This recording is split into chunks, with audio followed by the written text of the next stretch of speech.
Hi again then guys, and welcome to another specific car review for Gran Turismo 6, and it's funny to think how long we've been reviewing cars for on this game, basically the past 3 or 4 years, and yet with all of that, sometimes even doing daily reviews for it, we still have quite a few cars which we haven't talked about, some of which are very fast, and this is a prime example. Now I know some of you guys, and especially back in the day, there were certain people who really wanted me to discuss these stealth versions. You've got the stealth 787B, the Audi R10, the McLaren F1, and of course the Mercedes SLS, which are, I believe, the 4 main ones. I can't remember if there might be another one. Yes, of course there are. I just remembered the NSX and the GTR as well.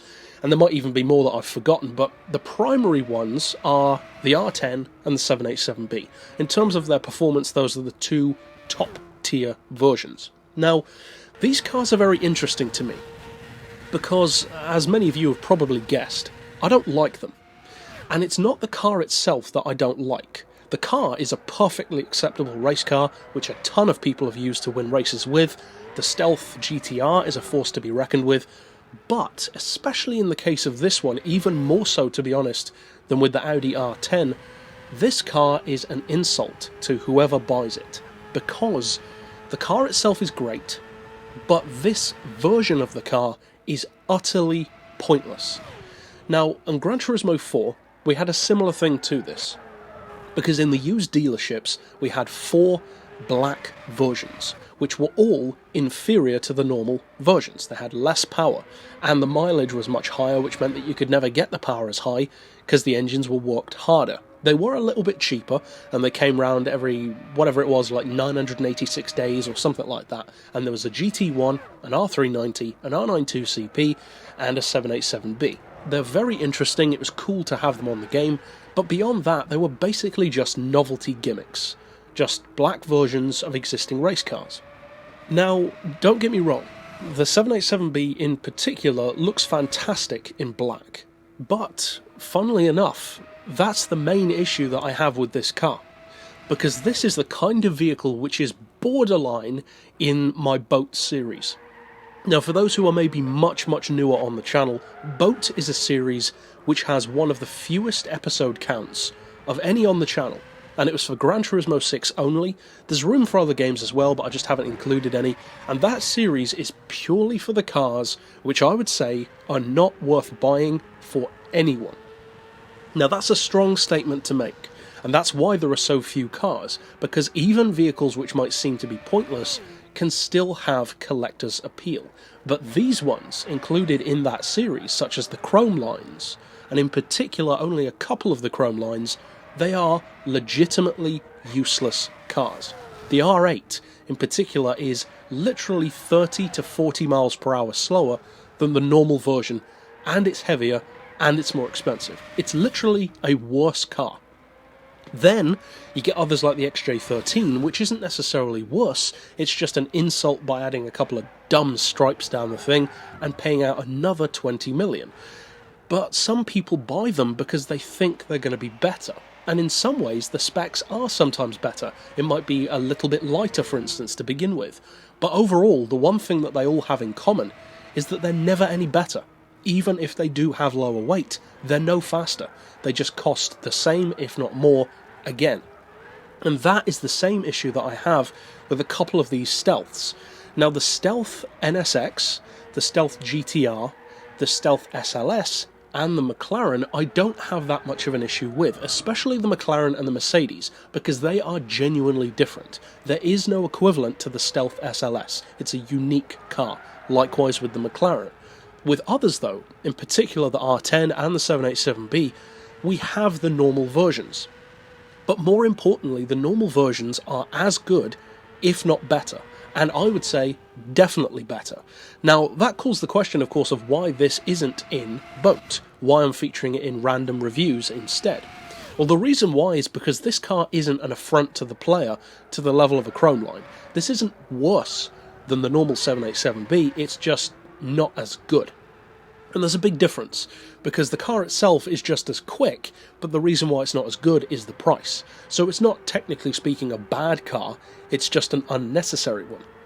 Now, of course, you could buy this, or the R10 if you want to, and the R10, to be fair, has an advantage. It is lighter, although that doesn't make much of a difference when you actually drive it. Some claim that it does, but I've beaten plenty of stealth drivers using the normal one anyway, both for cornering and straight line speed. With the 787B, it's a different kettle of fish, because it's not a better car. It has the same power, the same torque, the same weight, the same horsepower per tonne, and the same PP level, or close enough to the same. And yet, this is the most expensive Le Mans car in the game. 2.65 million credits. That's ridiculously expensive. Now, the normal 787B isn't cheap. It's already, what, 2.1 million or thereabouts, or just under 2 million? Actually, I believe it is just under, and the Mercedes Sauber is like 2.15, so they are among the most expensive. This one is ridiculous, because what you buy is an exact replica of the normal 787B, and it's just got this tacky black and white paint scheme. And to me, that is what I mentioned earlier.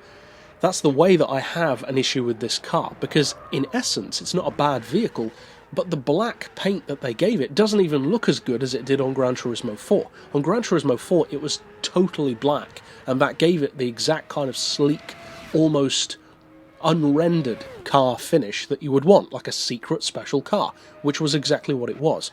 This isn't a secret car, it's not a special car, you can just buy it from the dealership. There's nothing special about these beyond the paint. And the paint, of course, it's down to personal preference, which again is why it's here and not in boat. If you like the paint, sure, go for it. But there is a strong misconception among players, a lot of players in fact, who assume that because this one is more expensive, it must be better. Likewise with the R10, and unfortunately, that is simply false. They are categorically not better. The Audi is a little bit lighter, which is its only redeeming feature. This Mazda, I should say, has nothing in its favour.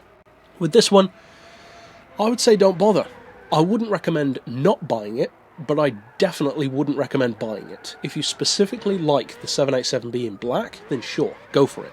But don't expect it to be any better, because it simply isn't. So overall, not exactly the kind of positive review that I would usually have for a car like this, but I love the 787B. It's more these needless duplicates which we do not need, which don't even have the speciality appeal of those genuine black versions from Gran Turismo 4, and at the same time, I think the thing that really gets to me is that in a funny kind of way, these cars should almost belong in pick of the pack, because they really are needless duplicates that serve no purpose except bolstering the car list of the game.